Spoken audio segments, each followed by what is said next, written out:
dia ou boa tarde, não sei, bom dia ainda, né? Meu nome é Felipe Amacha, em primeiro lugar eu quero me apresentar para vocês, eu sou humorista, eu faço stand-up comedy há 5 anos, eu estou passando agora por um momento meio esquisito na minha carreira, eu não sei se alguém já ouviu, aliás, para começar, alguém me conhece de algum lugar, ou de internet, ou de alguma coisa, levanta a mão, por gentileza. Tem um cara aqui na frente, outro aqui. Então, eu sou esse sucesso todo que vocês estão vendo aí hoje.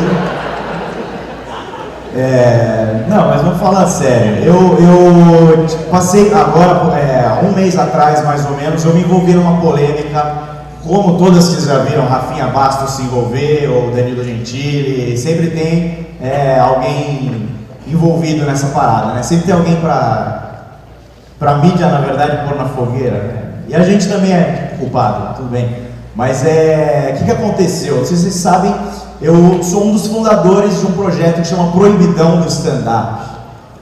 Proibidão é um show onde a gente faz com liberdade de expressão, a gente, todo mundo que entra no show está ciente do que vai acontecer, ali tem piadas de todos os jeitos, a gente faz piada com todo mundo, tem show que vai cadeirante assistir porque quer assistir, quer ser zoado. E a gente acha isso bacana, a gente acha isso saudável da parte do cara, legal, vamos rir todo mundo junto e, enfim. Algumas pessoas não gostam, outras aceitam, vão ao nosso show. O fato é que a mídia colocou tanto isso em evidência naquela época, por causa de um caso, de uma piada que eu fiz com um cara negro, que o show tá bombando e tá lotando todas as edições por causa dessa curiosidade, né? E o lance do cara negro foi uma infelicidade, na verdade, foi uma piada que foi feita em cima do palco, foi feita pesada, mas foi feita, enfim, o cara não gostou, na hora a gente resolveu pedir desculpa, tal, porque a intenção nossa, obviamente, nunca é ofender e sim divertir as pessoas, mas aí o que aconteceu? 2 dias depois, né, que tudo passou, a Folha começou a publicar, não ouviu ninguém direito, só ouviu o cara, começou a publicar, desceu o pau na gente, tal, aí veio o jornal, veio todo mundo, enfim, começou a descer o pau e a gente começou a ter a oportunidade de se explicar a partir do programa Pânico na rádio, foi a entrevista que eu fui, e aí outros jornais, o G1 foi o primeiro jornal que quis ouvir os dados e começou a ver mais ou menos como estava a história, né? Eu estou tentando não ocupar tanto tempo que eu tenho para falar com isso. Eu queria que vocês, enfim, só entendessem quem eu sou antes de eu começar a falar, e porque até antes do Proibidão eu estava começando a escrever um blog que falava justamente de hipocrisia e, enfim, depois que veio o Proibidão, tomei essa porrada, muita coisa aconteceu na minha vida, foi uma semana que eu fiquei sem dormir, polícia procurando, não sei o que, blá, e, enfim, foi uma coisa meio complicada. Por causa desse blog e por causa do caso, eu fui convidado a estar participando aqui do Epicentro e contando um pouco para vocês e dando algumas impressões sobre o que eu estou achando de tudo, sobre o que eu acho, sobre o que é preconceito, sobre como está o lance do preconceito no Brasil, tá? A gente faz o Proibidão, até queria que essa palestra não soasse como um pedido de desculpas, não é isso. Eu queria falar, na verdade, de algumas coisas e do jeito como o preconceito é combatido de forma errada nesse país, assim, muitas vezes. Por exemplo, eu cresci ouvindo a frase "nós somos todos iguais". Isso, eu lembro que eu já fiz trabalho escolar sobre isso, sobre igualdade racial, e uma das conclusões que a gente chegou no nosso trabalho escolar era: nós somos todos iguais, a única diferença que tem do branco para o negro é a quantidade de melanina na pele. E, enfim, era mais ou menos essa a conclusão. E eu achei a professora, hoje eu acho a professora imensamente irresponsável por ter me deixado com essa impressão de que nós somos todos iguais e só a diferença é a quantidade de melanina. Hoje tem estudos científicos, não só estudos científicos, mas estatísticas que mostram que, na verdade, existem sim diferenças entre etnias. O negro, por exemplo, tem menos possibilidade, a probabilidade de pegar um câncer de pele, por exemplo, é menor. O asiático mesmo, no meu caso, nosso país, o Japão, tem uma cultura de artes marciais, por exemplo, e por causa do porte físico, a gente não tem os melhores atletas de artes marciais. Então, quer dizer, essa frase "nós somos todos iguais" eu acho bastante errada, sabe? E quanto ao caso, enfim, de ser preconceituoso, né? Eles sempre se alega que nós somos todos iguais e é por isso que não deve haver preconceito, né? Porque nós somos todos iguais. Não, preconceito não é porque nós somos todos iguais. Acho que, inclusive, nós não somos todos iguais, como eu já falei.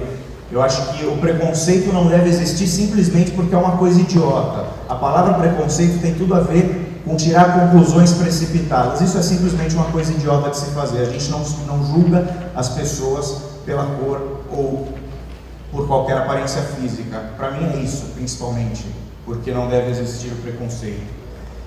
E aí o que acontece? A gente tem uma cultura também que é essa parada da hipocrisia de mascarar os problemas. Então começaram a criar novos termos, né? Tipo afrodescendente, que é uma coisa que não só afrodescendente, como melhor idade, portadores de necessidades especiais, esse tipo de coisa. Mas vou falar do afrodescendente porque hoje dizer negro é uma coisa que às vezes pode soar errado. Inclusive tem uma situação que eu vou colocar uma situação fictícia, mas que acontece comigo várias vezes. Por exemplo, eu estou num bar e tem uma música ao vivo, e daí eu falo com um amigo meu, uma pessoa, pô, eu conheço aquele baixista ali. E a pessoa vira para mim e fala, que, o moreno? Eu falo, não, o negro. Vocês já viram isso acontecer? As pessoas têm medo de falar que a pessoa é negra. Isso acontece muito.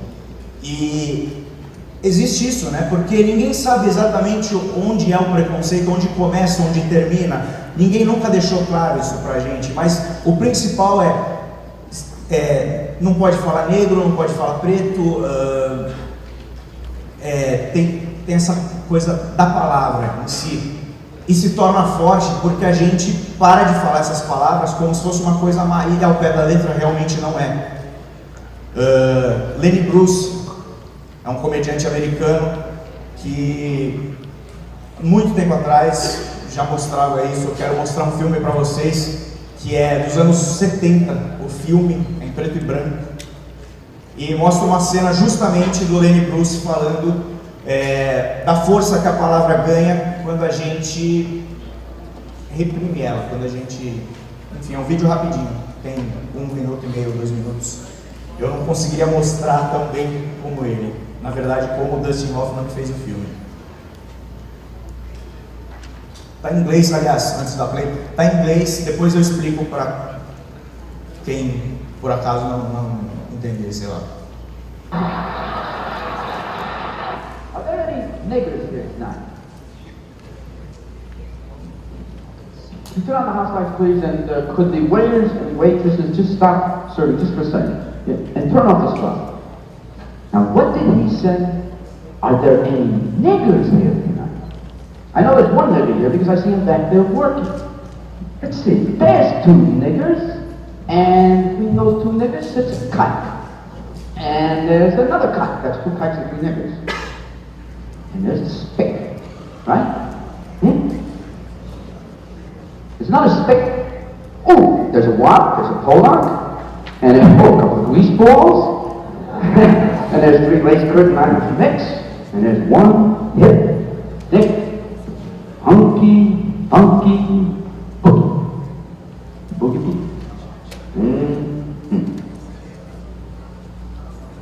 I got 3 kites here. Do I hear 5 kites? I got 5 kites. Do I hear 6 nicks? I got 6 nicks. Do I hear 7 nicks? I got 7 nicks. Sold American. I've passed with 7 nicks, 6 nicks, 5 nicks, 4 kites, 3 guineas, and 1 wop. You almost punched me out, didn't you? Well, I'm just trying to make a point, and that is that it's the suppression of the word that gives it the power, the violence, the viciousness. If President Kennedy would just go on television and said, I'd like to introduce you to all the niggers in my cabinet And if you just say nigger, nigger, nigger, nigger, nigger, every nigger he saw, boogie, boogie, boogie, boogie, boogie, nigger, nigger, nigger, nigger, nigger, till nigger didn't mean anything anymore, then you'd never be able to make some 6-year-old black kid cry because somebody called him a nigger in school.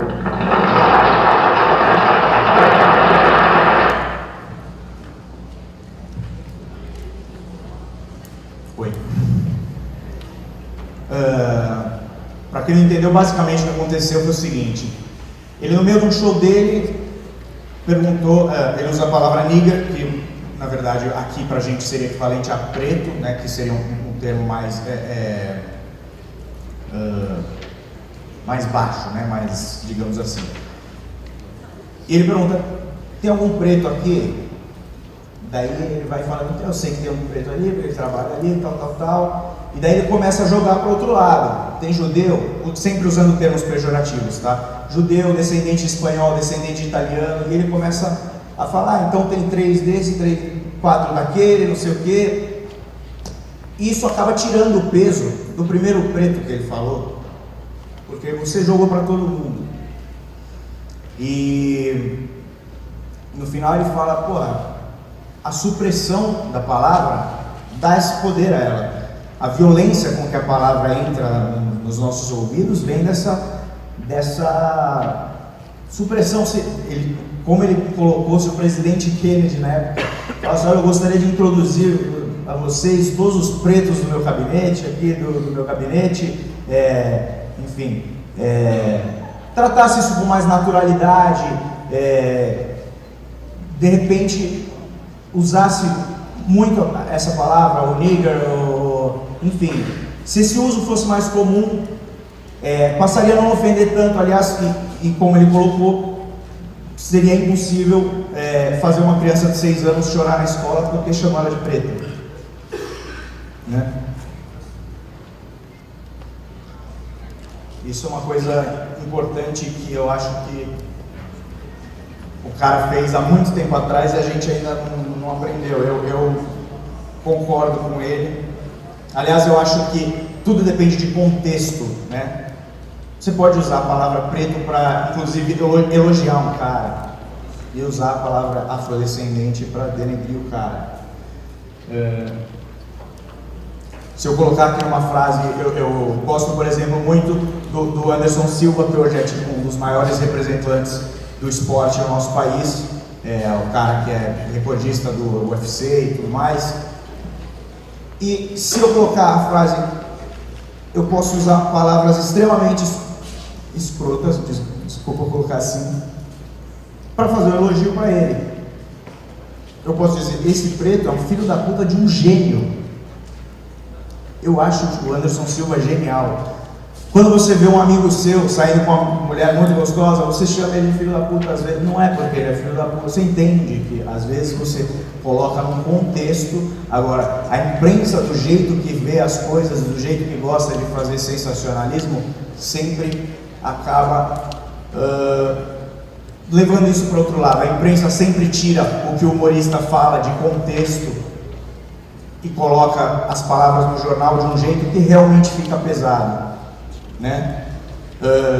Se o Rafinha Bastos disser que viu na rua um cachorrinho e disse que deu vontade de esmagar o cachorrinho, a imprensa vai colocar que ele está, né, vai acusar ele de maus tratos, sei lá.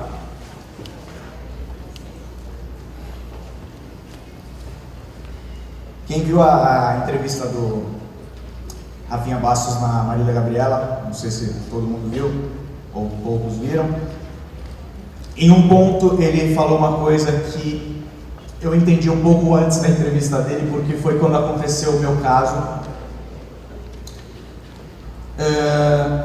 que foi o seguinte: o Rafinha hoje ele tem um nome que no momento que está no jornal as pessoas clicam, independente do que aconteça, independente do que tiver escrito a respeito, as pessoas querem saber o que o Rafinha está fazendo.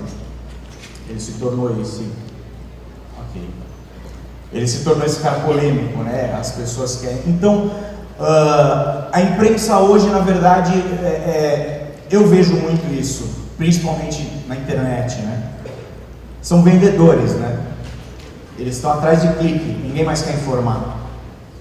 Então, é muito mais fácil fazer sensacionalismo com qualquer informação que apareça para eles do que realmente informar e procurar informar o público do que está acontecendo. Isso aconteceu com o Rafinha e aconteceu comigo. A prova maior do que aconteceu comigo é que no show que eu fazia, estavam também no show o Alexandre Frota e o Danilo Gentili. Apesar do caso ter envolvido eu e o outro rapaz, raramente a minha foto tinha a foto do Danilo e do Alexandre Frota, porque isso atrai clique, né? Eu não sou um cara famoso. Inclusive o caso perdeu força rapidamente por causa disso também. Agora, a mídia poderia ter ido atrás de saber o que é racismo, o que não é, porque a gente ouve sempre também uma frase que diz que racismo é crime inafiançável e imprescritível. Eu obviamente tive que falar com muitos advogados nesses tempos, e eu vou falar para vocês que eu descobri uma coisa que é a opinião deles unânime, desses advogados. Racismo, em primeiro lugar, não é crime. Não existe uma lei escrita racismo, código racismo. Não existe. Existe a injúria racial, que é caracterizada pelo dolo. Você não pode ser condenado por racismo culposamente.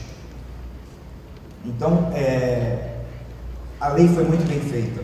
A gente está mal informado. A lei foi muito bem feita, na verdade, porque é óbvio que podem surgir pessoas oportunistas. Não estou falando do meu caso agora, nem bem ao caso, mas a gente tem que ter, a gente tem que poder relaxar e, enfim, interagir com as pessoas com mais tranquilidade, porque a gente fica com esse negócio de só poder chamar o outro de moreno e não sei o que. Isso é um medo. Antes eu achava que era um preconceito dessa pessoa, de achar que moreno é uma gentileza que ele está fazendo pro negro, na cabeça dele, obviamente, porque na cabeça dele negro é escroto. Não, não é isso. Na verdade, hoje eu vejo que as pessoas têm muito medo desses termos, né? De chamar um cara de negro. E é muito louco isso, né? A mídia poderia realmente ter ido atrás disso. E eu ia passar por cotas raciais rapidamente, mas não vai dar tempo. Eu queria só fechar falando sobre liberdade de expressão, que é uma coisa que a gente nunca pode deixar morrer, que é uma coisa que a gente nunca pode atrapalhar, a liberdade de expressão. Por mais que você não goste do que está acontecendo, do que estão passando na televisão, do que está sendo divulgado no Facebook. Essas semanas atrás veio a música da Valesca, não sei se vocês viram, que é bem escrota. E muita gente falou em censurar essa música. E eu acho que não é esse o ponto. Eu acho que a gente tem que ter inteligência e responsabilidade sobre as coisas que a gente está assistindo e sobre as coisas que a gente está recebendo. A gente tem que saber fazer isso. Se a gente não souber fazer isso, quem vai fazer é o governo. Na hora que o governo começar a controlar tudo que entra e sai de informação da casa de vocês, aí a gente vai ter um problema, né? Então, eu acho que a liberdade de expressão é simplesmente isso. Tá tudo ali. As coisas boas e as coisas ruins. Você não precisa dar atenção para as coisas ruins. Leve as coisas boas para frente e seja feliz. É isso aí que eu tinha para falar para vocês, gente. Obrigado.